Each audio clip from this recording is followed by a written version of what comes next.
పూరా లోకల్ కార్యకర్తల్లో కానివ్వండి, మిగతా నాయకుల్లో కానివ్వండి, ఎక్కడ భేదాభిప్రాయాలు లేకుండా ఈ ఉద్యమాన్ని కొనసాగిస్తున్నాం. అయితే చాలామందికి అనుమానం, ఈ 17 సెప్టెంబర్ ఎందుకు చేస్తున్నారు?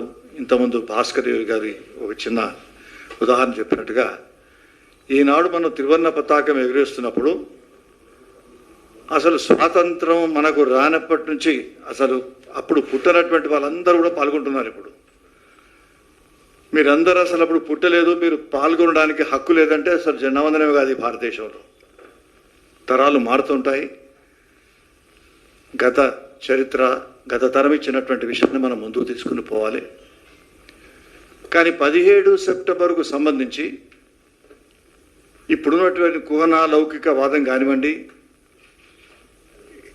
ఈ విమోచన, దీనికి సంబంధించి అప్పటి నుంచే కొంతమంది అవకాశవాదుల్లో ఒక ఆలోచన ఉండింది. కాబట్టి దాన్ని కేవలం కొన్ని కార్యాలయాలు వాళ్ళ ఆఫీసులో మాత్రమే అలో చేసి మిగతా అధికారికంగా చేయనటువంటి విషయాన్ని అప్పుడు మేము గుర్తించి చర్చించి ఒక కరపత్రాన్ని రూపొందించి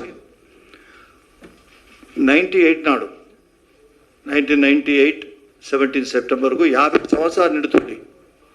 విమోచనే భారతదేశంలో విలీనమే, నిజాం సరెండర్ అయినటువంటి దినం. 50 సంవత్సరాల ఉత్సవాన్ని జరపడానికి మేము అదివరకే కొన్ని సందర్భాల్లో చంద్రబాబు గారితో మాట్లాడడం. అప్పుడు చంద్రబాబు నాయుడు గారు ఫారెన్లో ఉండి వెంటనే మొత్తం ఎలిమినేషన్ చేసినారు 50 సంవత్సరాల సందర్భంగా అసెంబ్లీని కానివ్వండి, మిగతా కొన్ని ప్రాంతాలను. కానీ మేము మాత్రం ఆనాడు పెద్ద బహిరంగ సభను నిర్వహించి లాల్ కృష్ణ అద్వానీ గారు ఆ సభకు వారు ముఖ్య అతిథిగా రావడం, అందులో 120కి పైగా స్వాతంత్ర సమర యోధులను ఆనాడు సన్మానం చేయడం జరిగింది. సన్మానం చేసి ఒక ప్రతిజ్ఞ తీసుకున్నాం. 17 సెప్టెంబర్ను ఎన్నటికైనా ఈ ప్రాంతంలో, అంటే హైదరాబాద్ సంస్థానంలో, మరాఠా కానివ్వండి, కర్ణాటక, తెలంగాణలో, ఈ 3 ప్రాంతాల్లో అధికారికంగా ఉత్సవాన్ని నిర్వహించుకోవాలి. తెలంగాణ విమోచన అనేది అత్యంత ప్రధానమైనటువంటి విషయం. ఇది మరుగున పడడం అనేది సమంజసం కాదు అనేటువంటి విషయాన్ని ఆనాడు ప్రకటించడం జరిగింది. అద్వానీ గారు దాదాపు 120 మంది సమర యోధులకు స్వయంగా వారు పోయి, ఆనాడు 3 స్టేజీలు వేయడం జరిగింది. స్వయంగా వారు పోయి వారందరికీ కూడా శాల్వాలు కప్పి సన్మానం చేయడం జరిగింది.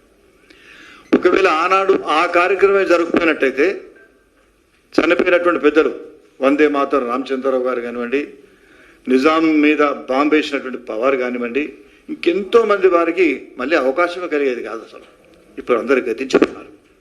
అత్యంత మహారథులు అందరూ కూడా ఆనాడు ఆ సమావేశంలో రావడం జరిగింది.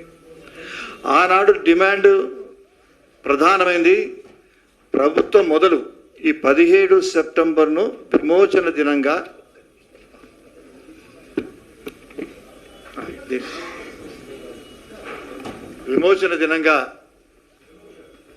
దీన్ని ప్రకటించాలని, విమోచన దినంగా ప్రకటించిన తర్వాత దీని ఉత్సవాన్ని ప్రభుత్వమే అధికారికంగా నిర్వహించాలని, పిల్లల పాఠ్యాంశాల్లో దీన్ని ఒక పాఠంగా ఉంచాలని, కుమరం భీం, షేబుల్లా ఖాన్ తదితర మహనీయులు వాళ్ళ యొక్క విగ్రహాలను హైదరాబాద్ నగరంలో ప్రతిష్టాపన చేయాలని, ఏదైతే పోరాట ఘట్టాలు ఉన్నాయో బైరాన్పల్లి కానివ్వండి, పర్కాల కానివ్వండి, నల్గొండలో చాలామంది సోదరులు, ఎన్నో పార్టీలకు అతీతంగా ఉద్యమం నడిచింది ఎన్నో సంవత్సరాలు.